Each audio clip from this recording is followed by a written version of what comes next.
Ration బియ్యం అమ్ముకుంటున్నారా? 10 రూపాయల కోసం ఆలోచిస్తే హెల్త్ పరంగా చాలా నష్టం అంటున్నారు నిపుణులు. మన దేశంలో కేంద్ర రాష్ట్ర ప్రభుత్వాలు బీపీఎల్ కుటుంబాలకు ఆహార భద్రత కల్పించడం కోసం చాలా తక్కువ ధరకు ప్రతి నెల రేషన్ బియ్యాన్ని అందిస్తోన్న విషయం మనందరికీ తెలిసిందే. ఎంతో మంది ఈ బియ్యాన్ని తీసుకుంటారు, కానీ వండరు.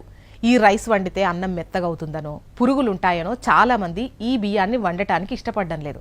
అలాంటి వారికి తాజాగా నిపుణులు ఈ బియ్యం ప్రయోజనాలేంటో చెప్పారు. ప్రభుత్వం తెల్ల రేషన్ కార్డుదారులకు అందించే ఫోర్టిఫైడ్ రైస్లో ఎన్నో పోషకాలుంటాయని ఇటీవలే ఇన్స్టిట్యూట్ ఆఫ్ న్యూట్రిషన్ తెలిపింది. ఈ బియ్యంలో అదనంగా zinc, vitamin A, thiamine, riboflavin, niacin, vitamin B6 పోషకాలు కలుపుతారు. దీంతో ఈ రేషన్ బియ్యాన్ని ఆహారంగా తీసుకోవడం ద్వారా మహిళల్లో రక్తహీనత సమస్యను అధిగమించవచ్చు.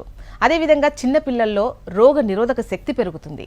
చాలా మంది ఇన్ని ప్రయోజనాలున్న రేషన్ బియ్యాన్ని వండుకోకుండా కేజీకి 10 రూపాయల చొప్పున బయట అమ్ముకుంటున్నారు. 10 రూపాయల కోసం ఆలోచిస్తే ఆరోగ్యపరంగా నష్టపోవాల్సి వస్తుందని నిపుణులు చెబుతున్నారు.